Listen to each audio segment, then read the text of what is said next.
It's cold as ice. Eavesdroppin.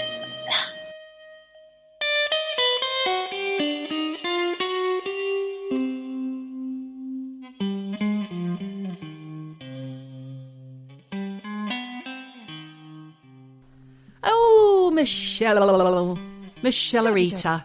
Michellananigans. Michelle Celery. Michelle What? Celery. I don't know. Doesn't work. Do you know what? When I was in Australia recently, my nieces, they were trying to turn my name into all sorts of vegetables. Oh. But they also told me, Auntie Mish, you've got squishy thumbs.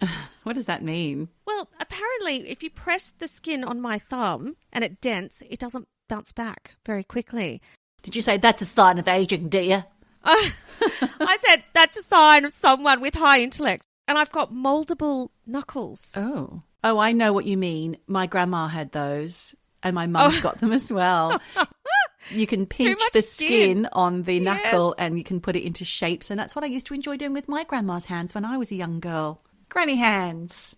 Yeah, I do. I've got granny lizard lady granny hands. That's what I've got. Sorry. Oh, well, what a welcome, Michelle. What a welcome. At least it wasn't the weather report or a hairdressing report. But welcome to our podcast. It's weekly. It's storytelling. It's comedy. It's horror. It's Eavesdroppin. Eavesdroppin the podcast. And you're an eavesdropper. Well done. I'm Geordie. And I'm Michelle. You're eavesdropping on our convo. And you're welcome too, because we don't mind. Yes, we love it. We love it. We in do fact. love it. And actually, I've had some voice notes, Michelle. They do like to send them, and I love to receive them.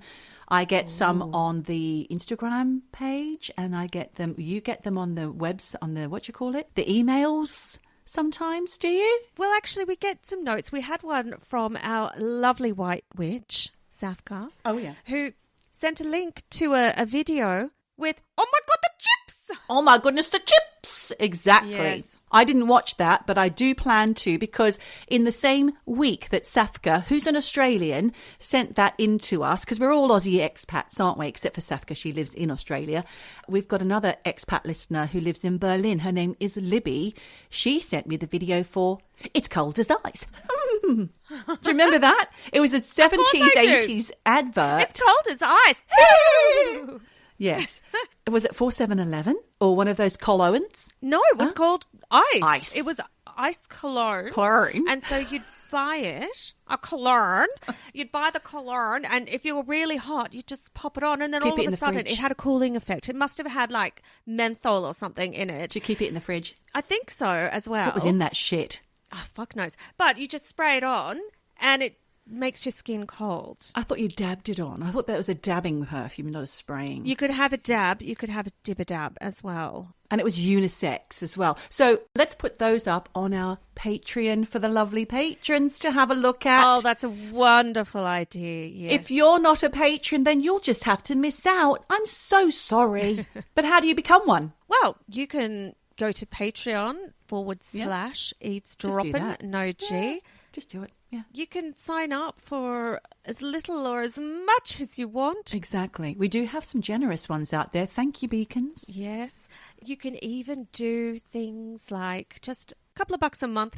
Doesn't have to be much. Less than the price of a coffee. All it does is help us to help you, you see, because that way we can spend more time researching and coming up with stories that have more factual basis to them, and also spend more time just chitty-chatting, you see. And that's important to us because that's what we do, isn't it? It is what we do. But can I just circle back very quickly to... Yes. It's as cold as ice. Ooh. You just said, oh, you keep it in the fridge. Don't you? Well, I don't know. It sparked a little conversation I was having when I was in Australia about chocolate. Kids. Oh. Kids and beauty products. They're obsessed. And they've got beauty fridges. They have beauty fridges. I bought one a couple of years ago for one of my nieces because she loves her products. She loves her skincare. But I worry, Geordie, that all of these 10-year-olds putting Drunk Elephant, which is the brand du jour. They love Drunk Elephant and it's so goddamn expensive. It's more expensive than skincare I buy for myself. Yeah, you get Oil of Ulay, love. That's it, I'm afraid. Straight off the supermarket shelves. I get Boots' own brand. They love Drunk Elephant. The marketing is really for kids. I don't know any adults who actually would buy Drunk Elephant. Nobody wants a product that they've spent $100 on for, a little tiny cleanser to be called Drunk Elephant. But they use it all. And I do worry they're ruining their skin because young skins should not have all that retinol and rubbish on. You've got a biome. No, they shouldn't be using retinol. Absolutely not at this stage. No, I don't think the girls are using retinol. Please be careful. You're absolutely right to worry, actually, Michelle. And well done for taking care. I've got an app called Yuka, Y-U-K-A, and I snap everything to find out what's in it, particularly my beauty products. And actually, I think I need to buy you a new moisturizer. Oh. I did that one that you bought me. What's in it? Things you don't want to know about, Michelle. It's not good. Are you serious? Oh my I'm God. serious. I could tell you the score. Oh. It's very low. No. But then with Yuka, what happens is it will give you a list and it will come up as either being, 86% that's green, or it'll be 12% that's orange or red or something. But then you'll see that the list in there are potential irritants or something. So maybe you're okay with those things. But I found that a lot of because I've always been anti-aluminium in my deodorant. Yes. But the ones that I've been using recently, and I won't name them, I assumed that they were not aluminium, but they were. So they have to go. Wow, that's very interesting. So are you going to go back to using a salt crystal? Well, even the cheapy ones that you get from Urban Outfitters, they're also bad. What, crystals? No, not crystals, but there's a crystal deodorant in a spray form that's also got bloody... How does that even work? Aluminium in. That's Don't ridiculous. know. Oh.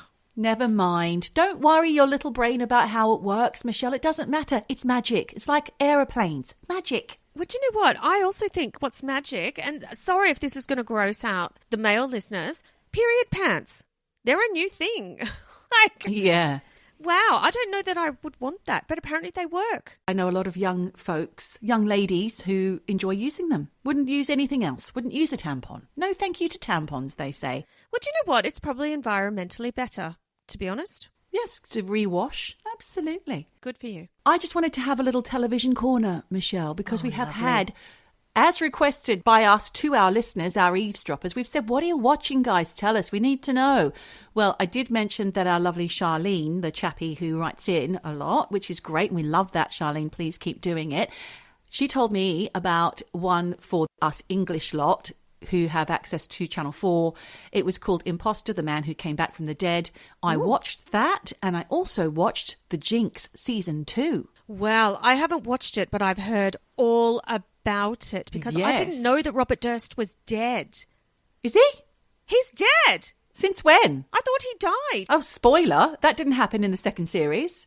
Or maybe I haven't finished. Oh. Maybe I'm not finished yet. Oh, I'm not finished yet. Oh, thanks. I just thought it was quite common knowledge that he died, like a few years ago. No, you've ruined it for me now. Spoiler alert. Oh, shit. It was splashed all over the news about 2-3 years ago. Well, I didn't know. Didn't reach your quarter of the world. Sorry. But did you know that? Do you remember Super Size Me? That guy died. What was his name again? The documentary maker who made Super Size Me. I know who you're thinking of, but... He died recently of cancer, but also he had a bit of a shroud of stuff around him because he got done for sexual inappropriateness or something. What's his name? Oh, they're all at it, aren't they? Hang on, speaking of sexual inappropriateness, did I read correctly on one of my news alerts that flash up on my phone that Harvey Weinstein has been let off the rape charge? One of them. Fucking hell. I know, it's not good, is it? No. It's not good. Morgan Spurlock, that guy. That guy, right. That guy who ate nothing but junk food for about 6 months just to prove how bad the situation was with supersizing and the amount of salt, sugars, fats in there. He put on loads of weight. His doctor was telling him, you've got to stop this. And then he went back to his lovely skinny self. But then I think he did do something naughty. Oh, gosh. Unfortunately. And that now recently he's died. He's died of cancer. Yeah, I don't even know if I can say R.I.P. then. Well, you have to say that because, he's just a human. Made a mistake. I don't know all the details. Right. But more TV Rex. Let's segue away from that nasty business. Steve from Amsterdam, he reckons Bodkin is a good watch. Okay. And Jannica, his wife, wasn't too keen, but now she says she's getting into it. Okay, don't know it. No. It's something to do with the Obamas. And guess who else agrees? Safka, our television white witch. Okay. She agrees. And I think if anything she likes, we tend to like. So... that's good. Safka, she's glued to the box at the moment because she's also watched a doc called Shiny Happy People, which is about the Duggan family. They're a family who had tons and tons of children. And I don't know all the details. I think they locked them up to beds and then some of them ran away. Is it that? Oh, my God. I don't know. I'm going to have to investigate. Thanks for the rec. I don't know about watching those kinds of things because I think it's hard enough listening to the crimey podcasts, like listening to your story from last week, Michelle. Holy shellfish. It was tough about the Swedish... Cannibal. What's he called? Cannibal. Yeah, Scott, a cannibal. Yikes. Isakin Drabad. Didn't like it. That was a story that has not been internationally well known. So hopefully it's not one of those recycled kind of stories that people have already heard before. But my God. Soz. Yeah, it was pretty bad. What a ride. Chomp, chomp. Michelle doesn't shy away either, does she? Chomp, chomp. Michelle does not shy away from going into the great detail of things. Which I'm just going to give you a little heads up for my story today. There is a little bit of chomp chomping going on in this one too. What? Just hold your horses because I haven't finished the TV, Rex. I got distracted by you. Oh my God, sorry. You've distracted me. Sorry, go back to the Rex. Well, I've said about Bodkin, so I'm going to give that a go. Then she said Shiny Happy People. Yeah, she said that. I did do some watching. I had some time out recently, Good. surprisingly. And I watched a couple of things on Channel 4 because I've got the on-demand. And there's something called Sexual Abuse, the sitcom. What? I know. I was about to say, that doesn't sound like a relaxing watch. Well, I did start it. I had to stop because it just wasn't in the right frame of mind. But I do want to go back to it. I don't know what it is exactly, but it's by this comedian or actor who was in something called Leon Dean, which was a little show that was on about a couple of builders or handymen or something, best mates. And he, as the title says, he was sexually abused as a child by a family member. And he wanted to talk about it or get it out there in the form of comedy, because that's what he does, comedy. And this way, he's able to tell his story. You know, and we're not going to hear all the grimy details, I hope, but at least we're going to hear the impact that it's had on him. I mean, at one point, his co-star in Leon Dean said to him, his best friend of many years, said, "Is there a day that goes by when you don't think about it?" And the answer is no. And that's really sad. Really sad. And I think it's something we shouldn't shy away from.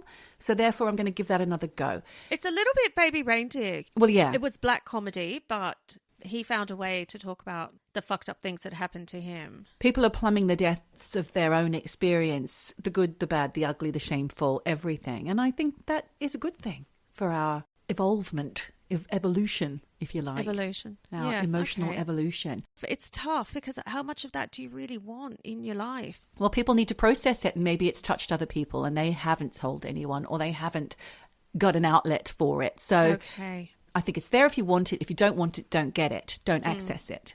That's true. Now, going on to more TV, there was one last thing that I did touch on in a televisual way, and that was Beef, which has been on my list for a long time. It's on Netflix. It's Korean Americans who have some kind of interaction in the first episode, and I haven't seen all the way through the first episode because, again, I was flicking around, Michelle. What can I say? I'm guilty. Guilty as charged, Gov. I was flicking, and I will go back to that one too. It looks good. Okay. I did watch the season finale of Alone, Australia.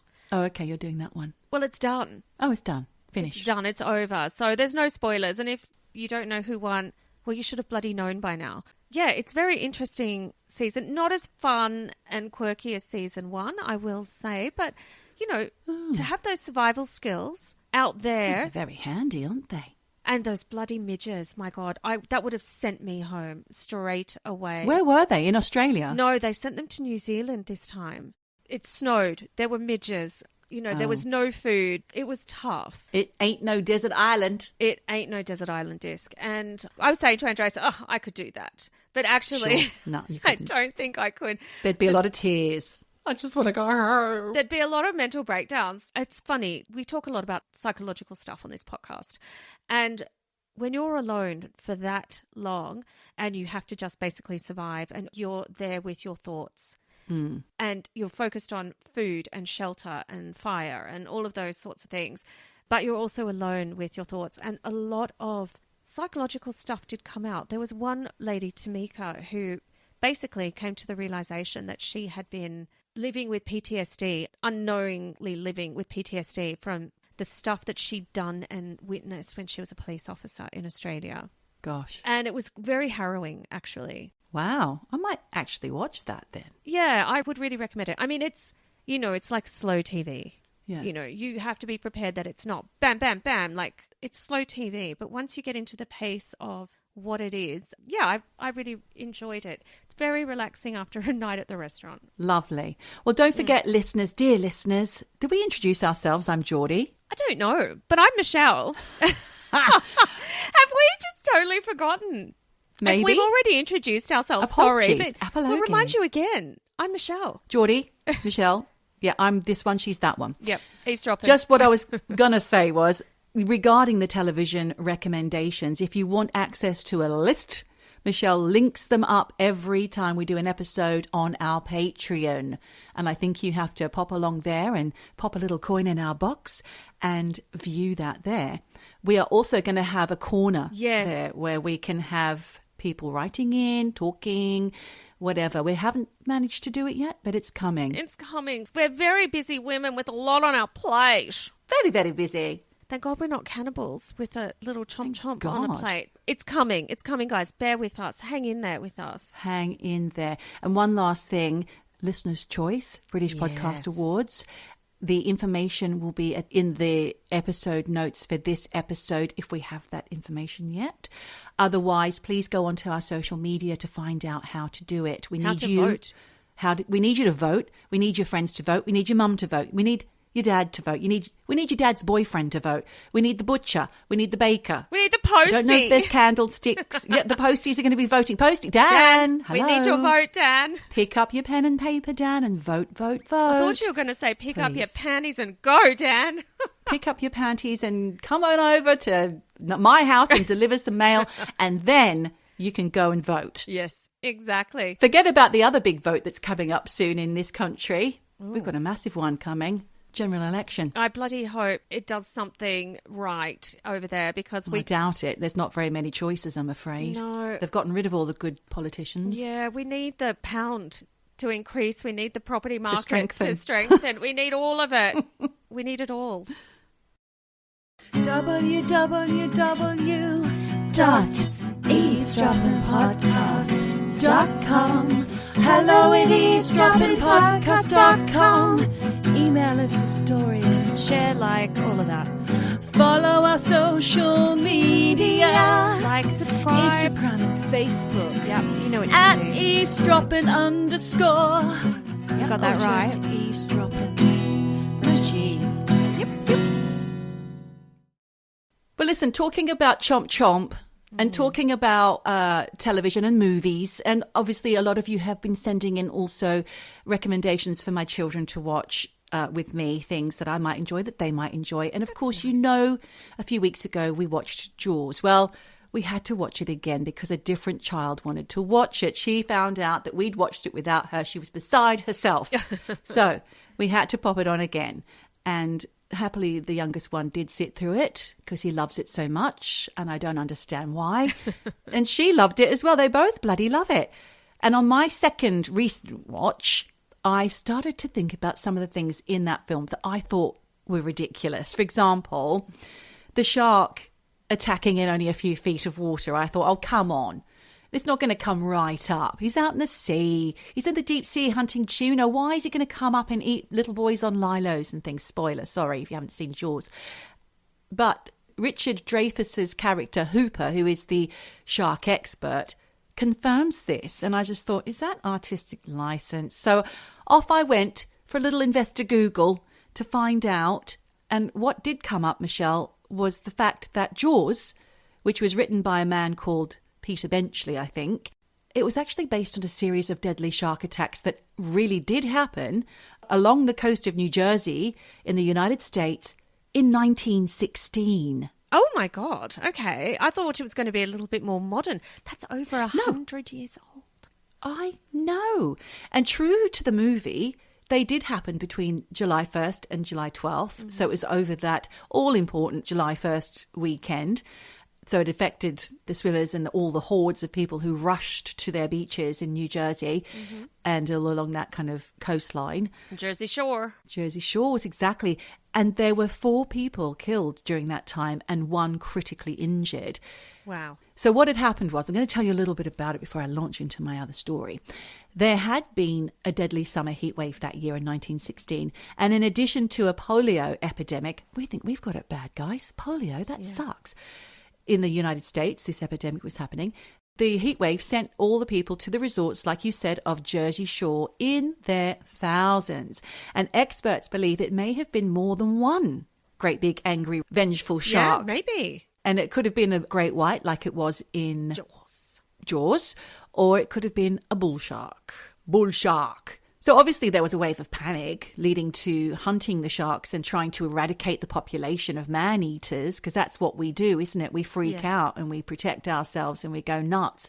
But unlike Amity Island, which was the fictional place where the Jaws was set, the Jawses. Amityville Horror. Amity. Exactly. Why has it got to be Amity? What's that all about? I don't know. I did think to look at that, but then I ran out of time, soz. But resort towns put steel nets to protect their swimmers, and there was no Richard Dreyfuss around at the time to advise, because everything they had to do was speculation. No one had studied sharks at that point. It was a new thing. The first attack occurred on Saturday, July the 1st at Beach Haven, which is a Long Beach island off the southern coast of New Jersey. A man called Charles Epting Van Sant, who was 23, was on holiday with his family and decided to go for a pre-dinner swim with a Labrador that was playing on the beach. So the two of them went in the water. Evening. And us Aussies know, dusk and dawn, that's the feeding times for sharks. You don't go in the water then. Yes, it certainly is. You did a tongue pop. Yes, it certainly is. So he'd not been long in the water when he began to shout, and people on the shore thought he was calling to the dog. But actually, Michelle, a shark was eating his legs. Fuck, man. Not waving, getting chomped. Drowning. Yeah, getting chomped. A lifeguard and a bystander then went to his rescue, and they saw the shark, and the shark followed him, bleeding, as they were pulling Van Sant from the water to the shore. The shark followed him all the way in. Well, he was like, this is my snack. Give me back my snack. Trigger warning here, put down all your snacks.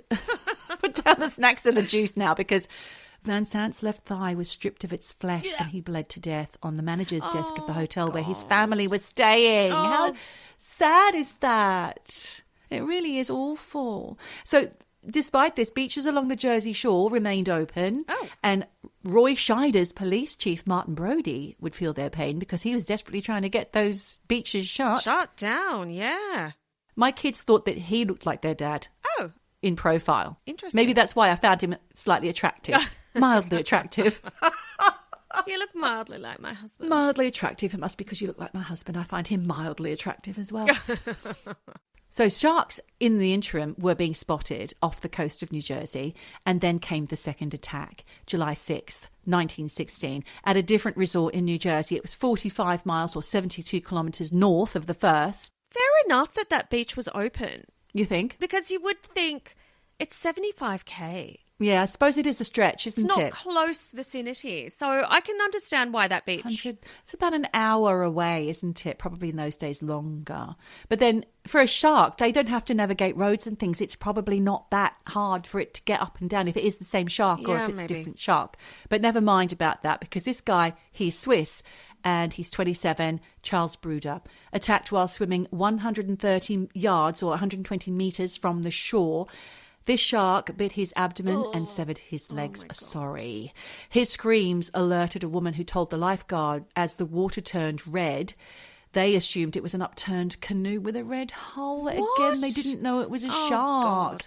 And when they arrived at the scene, they quickly realised it was what it was, which is a shark attack, pulled him from the water. And again, this poor guy, he bled to death on the way to the shore. Obviously, the people on shore were fucked up because they got to see his mutilated body when they dragged him in. Scarred for life. Awful. Mentally. The next 3 attacks took place in Matawan Creek near the town of Keyport on Wednesday, July 12th. A guy called Thomas Cottrell, who was a sea captain and a Matawan resident, spotted an 8-foot-long, that's 2.4-metre, shark in the creek, but the town didn't believe him. What? I know. And around 2 o'clock in the afternoon, a group of local boys, including 11-year-old Lester Stillwell, were swimming in the creek, and one of the boys had brought his pet dog, basically a massive, great big lump of bait. Yep. That dog was also swimming with them, and they spotted what they thought was an old black weather-beaten board or a weathered log, until they noticed it was a dorsal fin appear in the water. Jesus. Shark attack. Before little Stillwell could climb out of the creek, the shark pulled him underwater. Yep. The boys ran to town for help, and several men, including local businessman Watson Stanley Fisher, who was 24, they're all very young, these men, came to help. So Fisher dived into the creek to find the little boy Stillwell. Big mistake, mate. Big mistake. He began to bring him into shore, but as he did, he was also bitten by the shark in front of the whole town that was assembled there to see. As he did that, he lost the boy's body, and his right thigh was severely injured, and he also bled to death on the way to hospital. The boy's body was later found. But on the same day, Michelle, this is when the fifth and final victim, Joseph Dunn, was attacked. He's 14, from New York City, and it was half a mile from the last incident. And it was only 30 minutes after the two fatal attacks on Stillwell and Fisher. This shark bit his left leg and stripped it of his flesh, but he was rescued by his brother and friend after a vicious tug-of-war battle with the shark. Fuck. Afterwards, Dunn told press that he felt his leg going down the shark's throat. And he says, I believe it would have swallowed me. He was then taken to hospital and made a recovery, minus one leg. So that was the basis for Peter Benchley's novel that was turned into the Spielberg hit. But what does Stephen King's son have to do with my story today? Well, people say he solved a murder mystery which is over 40 years old, Michelle. Hang on. Whose son? Stephen King, the horror writer. So the son of Stephen King? Because did Stephen King... Had nothing to do with it. Okay. Did he write the screenplay for Jaws, or was that... No, nothing to do with it. Nothing at all. I just asked you. You don't have to answer, because I'll tell you. What does Stephen King's son have to do with something to do with Jaws and a murder mystery almost 40 years later? It's a weird segue. All right. It's a poor segue. Apologies. Say what? Before I go on, though, don't try and answer. It's just occurred to me that the other day I read an article about a man who got himself all dressed up in kind of a suit made of uncrushable material and tried to get himself swallowed by a boa constrictor. And he was reporting back to his team. And at one point he said, right, this is it. I can feel my arm breaking. It's being pulled out of its socket. Time to stop. And had to beat the snake off. Yeah. Oh, my God. Was that a TV show? I hope not. There is a TV show. My sister made me watch it where these two guys, they put their hand into a glass kind of box with for example, a boa constrictor or whatever, and they let it bite them, or scorpions or whatever, and then they report on, how do I feel? Am I going to die? Can I feel the poison surging through my veins? It's a TV show. I don't want to see that. Yeah, it's out there. People love this stuff. Well, that's enough about nature being... Well, I do have one thing about nature. When you were talking about this shark attack, I was in Australia recently and I took Andreas, obviously, to Bondi, and there was no one there. It was absolutely glorious. I was telling my friends, Peter and Rachel, that, oh, yeah, we'd been to Little Bay, and they went, well, that's where a guy recently got chomped to death by a shark. He was swimming from head to head. Oh, dear. So this is not just, shark attack, over 100 years ago. It happens. And there are shark nets Yes. out there. On Bondi there are. I know they are. Well, this was too far out. This guy was doing like head to head, so he wasn't within the protected area. Oh, no. Don't do that. Shark attacks happen all the time. There was that surfer a few years ago who punched the shark in the face and managed to... I remember this story too. I also read it the same day that I read about the boa constrictor. He actually felt himself going down the shark's throat. Fuck. And in the end, he had I think because he was hunting abalone, he pulled out his, screwdriver and bashed the shark in the eye, and that's how he got away. Wow. Quick thinking. But just don't put yourself in the eye line, in the chomp line of a bloody shark. Man versus shark. Exactly. So when you're watching Jaws, you'll have to bear that in mind, that actually it isn't as stupid or as unrealistic as you might think it is when you're watching. Oh, no, it's absolutely fine. You can swim in meters of water and not be bitten by a shark. Well, I've just illustrated that is actually not the case. Yes. But going back to Stephen King and his lovely son, who looks identical to a young Stephen King, or a kind of cross between Stephen King and Dave Grohl. Oh, do you know what? I thought you were going to say Tom Hanks for some reason. No, and his name is Joe Hillstrom King, a.k.a. Joe Hill, which is his author's name. He, and listeners of True Crime podcasts will know what I'm going to talk about now. He made his own podcast and blog after he discovered a link between two astonishing things that happened on Cape Cod in the summer of 1974. One, Steven Spielberg filmed Jaws, and the other, someone murdered a woman in the dunes outside Provincetown and got away with it. Do you remember, maybe we've talked about this on the podcast before, Cape Cod was an architectural style that everyone in Australia in the 70s wanted a Cape Cod house. Oh, I want a Cape Cod house. No. Jen was obsessed with having a Cape Cod house. I mean, obviously we couldn't afford one, but yes, Cape Cod house. White, pointy A-frame style, very beachy. Oh, okay. Back to Joe Hill. In an interview in Esquire magazine, he says, the movie and the murder overlap geographically and chronologically, allowing for the possibility that the Lady of the Dunes, as she was known, this is the murder that occurred at the same time, and he goes on to say, was in the right place at the right time, or rather, the wrong place at the wrong time for her. Hill's theory is that the Lady of the Dunes, or Lady in the Dunes, may have appeared as an extra in the film, because it was filmed in Martha's Vineyard in Massachusetts. And the victim was said to be in her mid-20s to 30s and was discovered on July 26, 1974, about a mile east of the Race Point Ranger Station on the northern tip of Cape Cod. She was naked and the body was in the stages of decomposition. And unfortunately, Michelle, it was discovered by a 13-year-old girl who was walking her dog in the sand dunes. Oh, God, that's really awful. Yeah. Really terrible. Do you know what? If that body was on a body farm... Yeah. They would have valuable information about how a body decomposes in a sand dune. I guess. Yeah. Terrible. Good point. They estimated that this poor lady of the dunes had been dead for up to 3 weeks, and she had long reddish-brown hair that was pulled back in a gold glitter hair tie, and she had 7 gold crowns in her mouth that were worth thousands of dollars. Her hands, trigger warning, guys, again, sorry, no eating for this one. Her hands and one arm had been removed and were missing, plus several of her teeth were also missing. And investigators assumed it was so she couldn't be identified through fingerprints. But strangely, Michelle, this is quite creepy. There were piles of pine needles at the end of each arm, or where the arm would have been on the other side, where the hands should have been. What? Pine needles. I know. That's a bit strange. What is that about? That's very deliberately placed. Mm-hmm. Creepy. Well, I mean, obviously, it takes time to hack off an arm. Yeah. But then if you're in the dunes, I don't know if there's a lot of forest or vegetation around, but there's no pine trees growing in the sand dunes. There might be. I don't know. But listen, more trigger warnings, because this is how she was killed.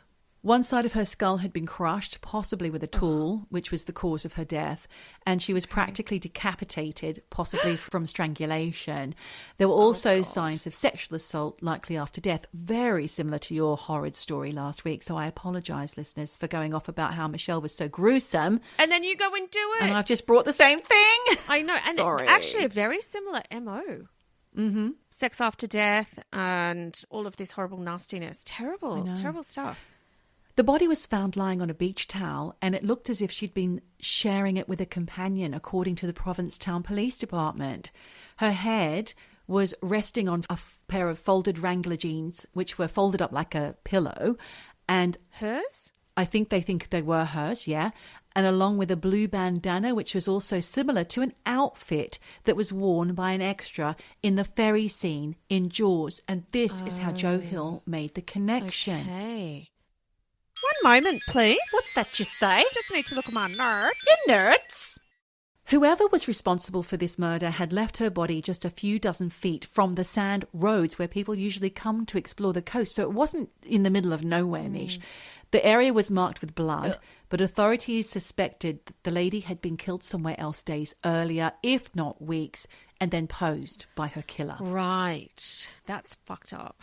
One officer said of the way that she'd been left, her being lying out on a beach towel as if she was sunbathing, they noted there was no sign of a struggle, so the police theorised that she either knew her killer or she'd been asleep when she died. Again, very similar to your story last week. Okay. Yeah. Awful either way. There's no ID. So the investigators had no idea who she was, and media gave her the title of the Lady of the Dunes.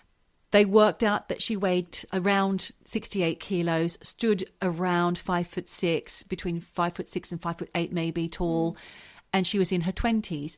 The dental work that she'd had done was known to be in the New York style, so they assumed she's from that area.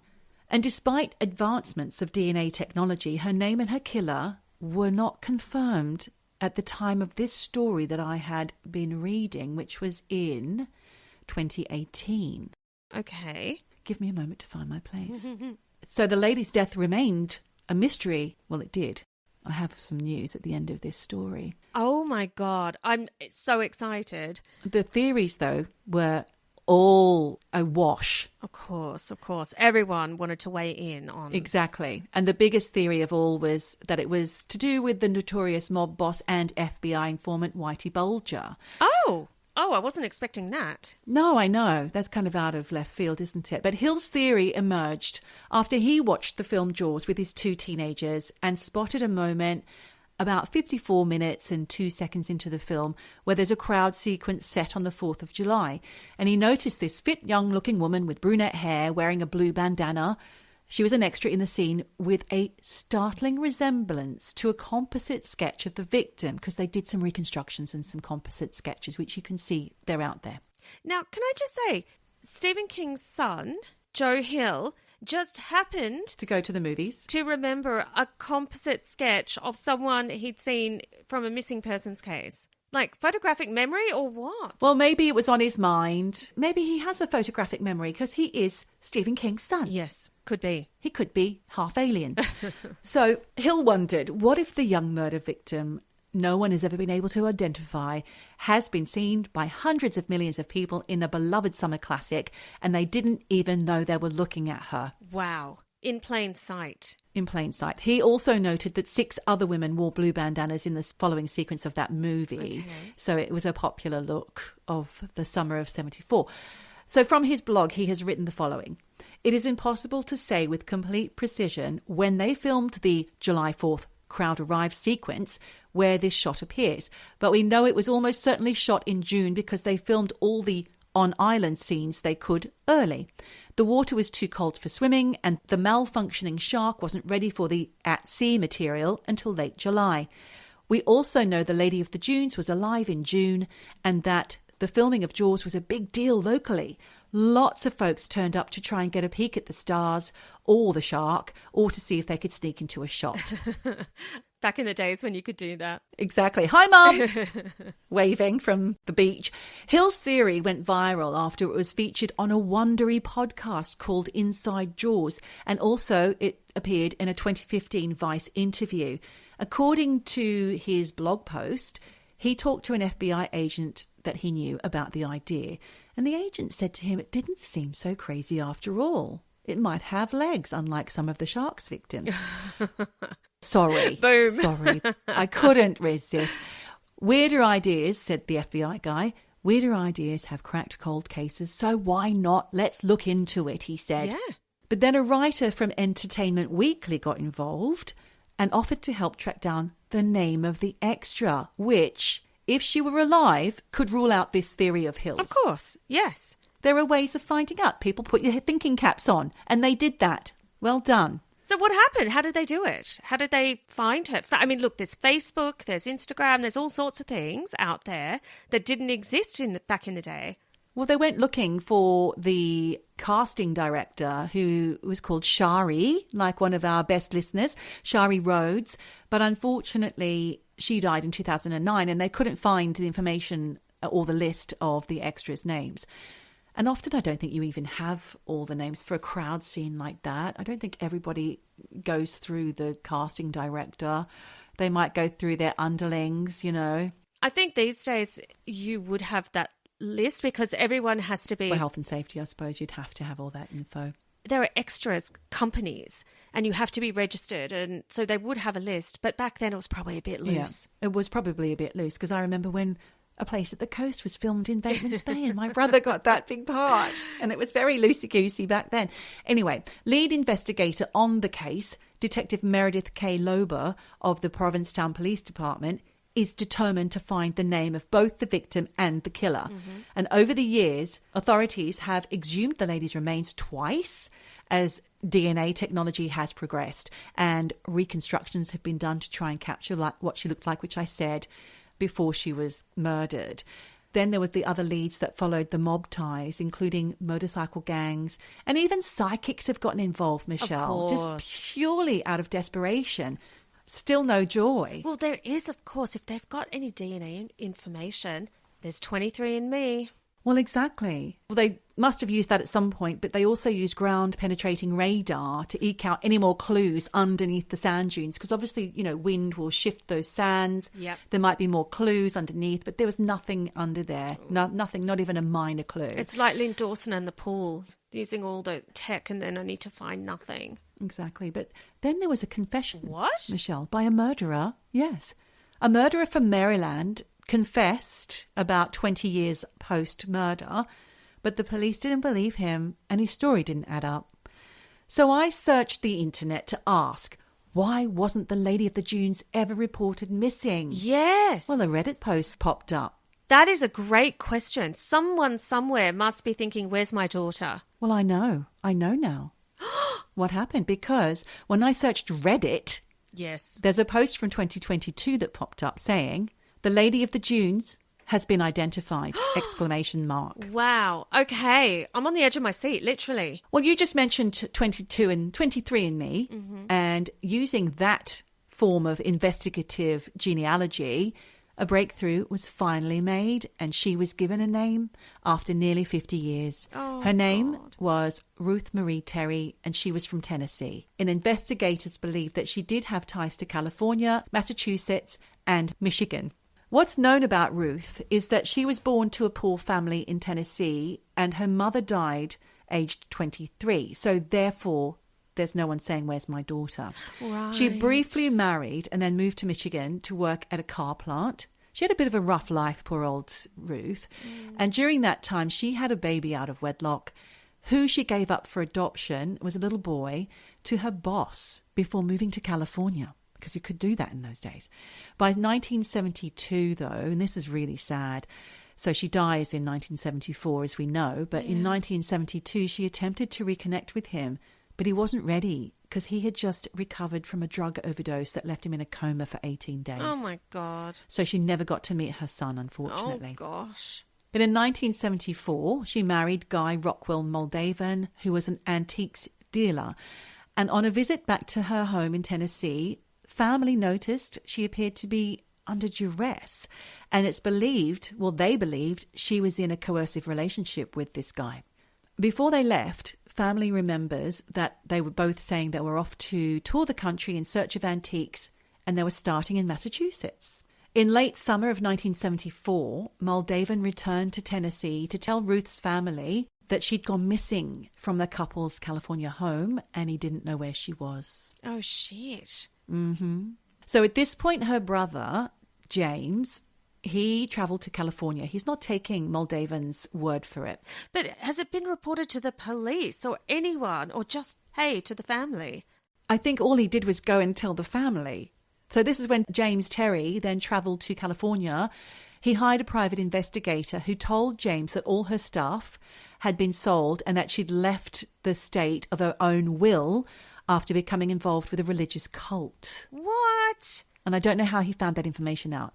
But the family wondered at this point, and this is why it wasn't reported to police, that she was in witness protection, but eventually she was declared deceased. Wow, this is a very convoluted range of possibilities. Going from witness protection to cults. I know. It's all over the shop. Yeah, if there's a question mark. I mean, certainly she should have been reported missing. Maybe she was. At the very least. I don't know. Yeah. Maybe because the husband didn't report it, the family couldn't. I don't know. And of course, we know about the United States that they have different laws in different states. And we're covering at least 3 states here at this point. But her husband, Guy Moldavan, was officially named as her killer on August 28th, 2023. But sadly, he will never face justice because he died in 2002. But this guy, Michelle, was a piece of work. What the fuck? Oh, this sounds horrible. That poor lady. Oh, he's awful. He was also implicated in his ex-wife and her teenage daughter's disappearance in 1960. No.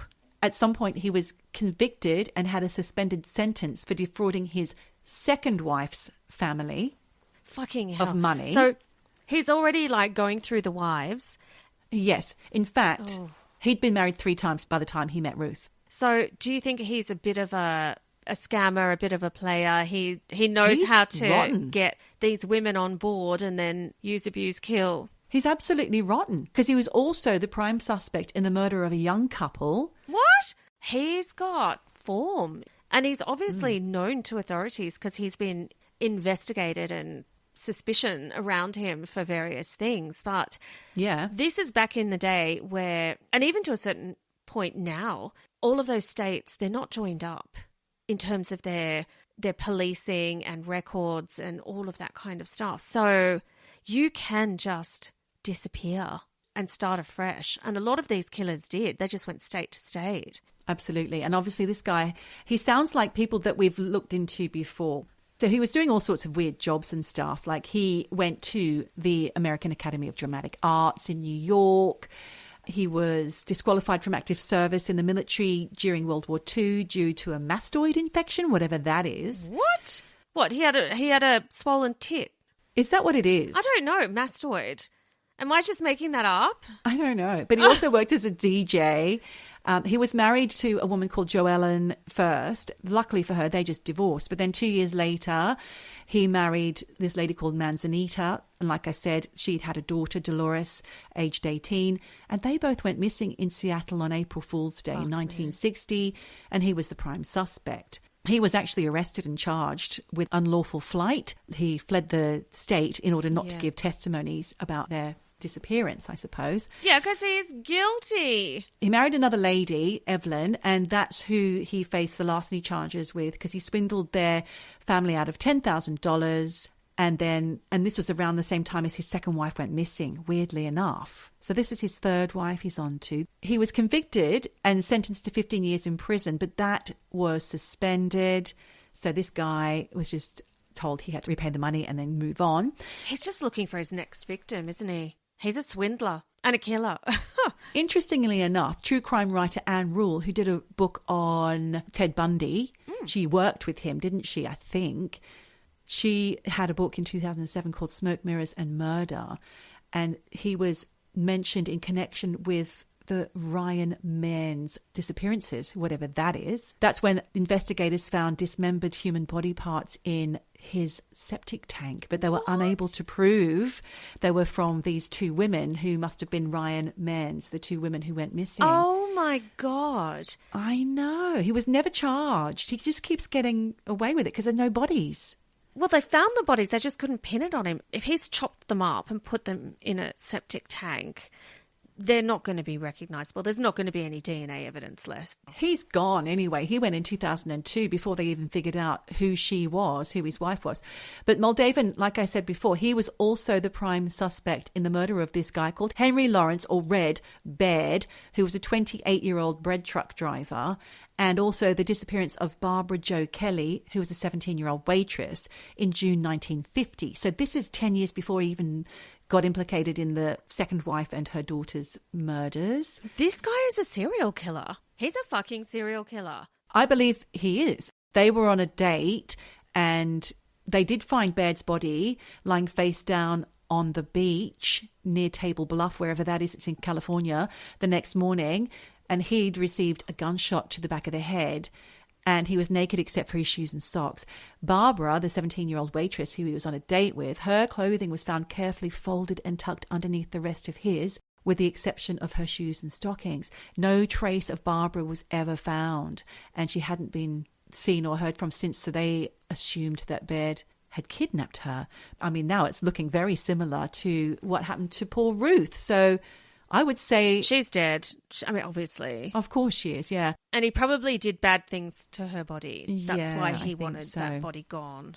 This guy is a piece of shit. He's on the shit list. He died eventually after a lengthy illness, and he had a wife at that point. What? And somebody else married him. This is what I don't understand. Like, even with the Scarter cannibal from last week, people know that he slashed the throat of his girlfriend and ate her, and yet he still gets I girlfriends. know. Why? He's not even on Tinder, you know. He's just, like, getting these girls. Well, I'd say that the last wife of this guy, Muldavan, didn't know that he was associated with all these murders. I mean, for a start, they didn't even know who the Lady of the Dunes was at this point, which was the thing that kind of pulled it all together. If he was alive when she was found, then he would have been done, I'm sure of it, for all the other murders that he was linked to. But, you know, we always talk about karma. Who? Oh, Karma. Who? Karma. Who? I'm not familiar. That lady, Karma.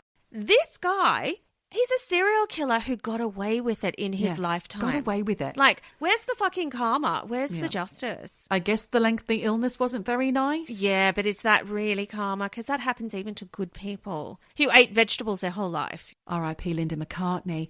I think really what it is more about is that the victims and the victims' families get a chance to piece it together, to understand who done it. Yep. Not necessarily why. You'll never really get to the bottom of why people do what they do. But there's a certain amount of closure that's required, I think, by the families to be able to put their loved ones to rest in their hearts and their minds.